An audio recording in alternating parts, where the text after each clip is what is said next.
Number 5, if rectangle WXYZ is rotated 180 degrees clockwise, which means we're going to take this guy and go this way with it. Remember, clockwise is the same direction as a clock moves. Around point Z, what that means is Z is going to be the pivot point, kind of like playing basketball, your pivot foot. All right, and that point Z is not going to move. Everything else will move around it, no matter how direction we move it in, but Z is going to stay the same. What will be the location of Y prime? So if you swung this dude around like here, like, move that guy around 180 degrees, turned it one time, your Y, or let me start all over, your W is going to end up down here. Your X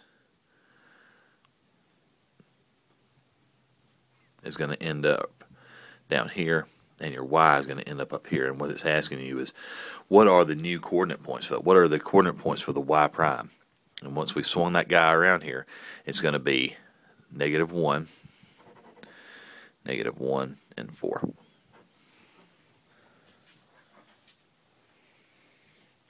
Again, we have now we have a two-step problem here. Again, we have a two-step problem here.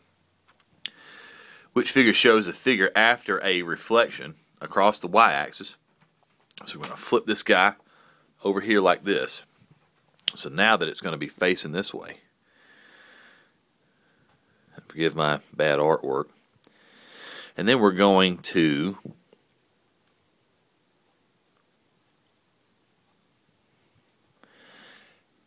make a counterclockwise, moving this way, a counterclockwise rotation about the origin. Remember, we talked about or round being used. Okay, what we're basically doing is taking the picture here and twisting this guy up to where it's going to go from here like so, and we're going to twist that guy. And you can use your paper like I showed you in class. Put your pencil at the point of the origin, because it's going to rotate about the origin, and swing that guy up to where it's going to be up here and facing down. Okay, so that is our new point. Well, obviously A doesn't look like that because the arrow's here. B doesn't look like that because the arrow's down here and facing this way. C, I think, is our best choice because we have an arrow that's in this quadrant and facing down. And D, we have it in the right quadrant. We got to be careful because it's not facing down, it's facing to the side. The right answer is choice C.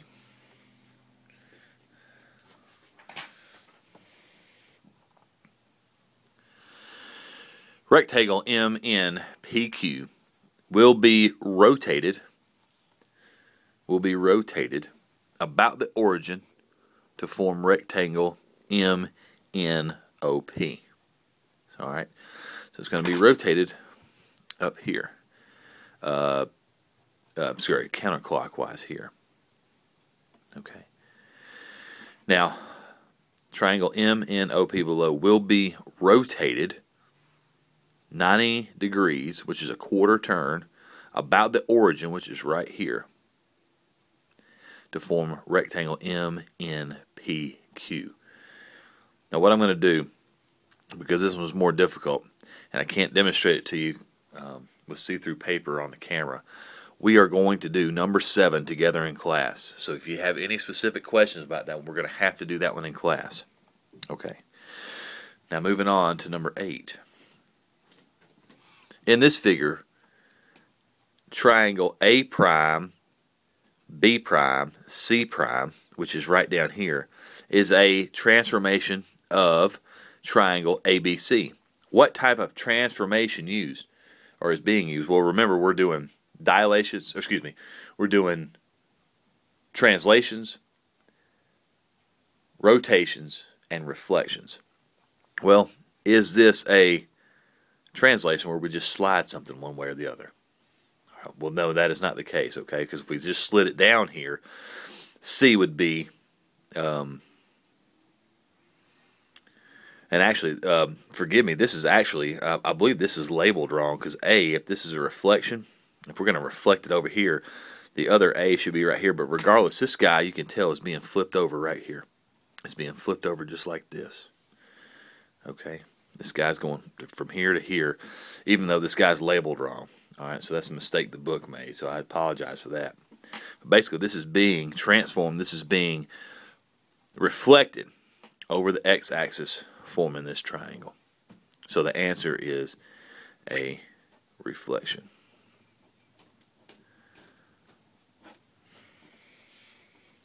Sorry about that book error. I do not write the books, fortunately. Quadrilateral LMNP was dilated to form quadrilateral L prime, M prime, N prime, P prime. The center of the dilation was the origin. Now remember, we're talking about origins now, and we're talking about dilations from the origin. What that means is, dilations from the origin means that we're just taking this guy and expanding it out this way. And you're not going to just expand it such that it's, M stays the same and this guy's moved out here and you have a, a new shape like so. This guy is actually all the points, M, N, or L, M, N, P are changed in one way or the other. They're either changed by a scale factor of, maybe 2 or 3 where they're getting bigger, or they're changed by a scale factor of a fraction or half or a third or whatever to where they're getting smaller. And you can tell we started with this one first. You may start with a big one, go to a small one. You may start with a small one and go to a big one. How you know is because you don't have those apostrophes here. You do not have those apostrophes here. Here you do. This is L prime, M prime, N prime, and P prime. That means that this one was shrunk down to this size right here.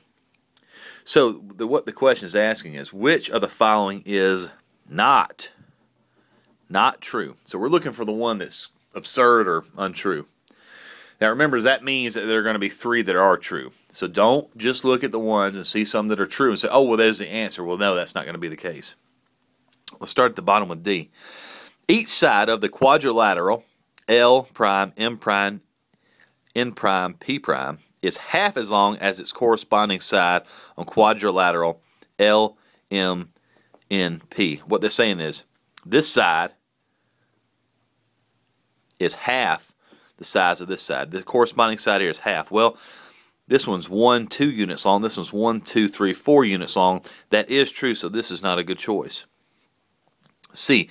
Quadrilateral L, M, N, P is similar to quadrilateral L, M, N, P. Well, all dilations are going to be similar. They may be a different size, but they are not going to be congruent. They are going to be similar, so that is not a good choice either. That is true, so we eliminate it.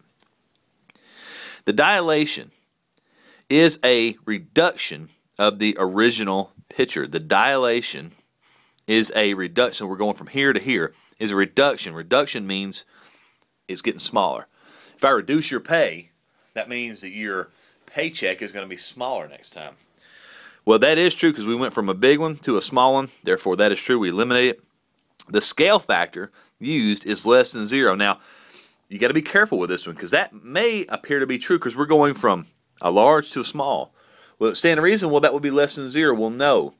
Anytime we go from a small to a large, it's going to be less than 1, not less than 0.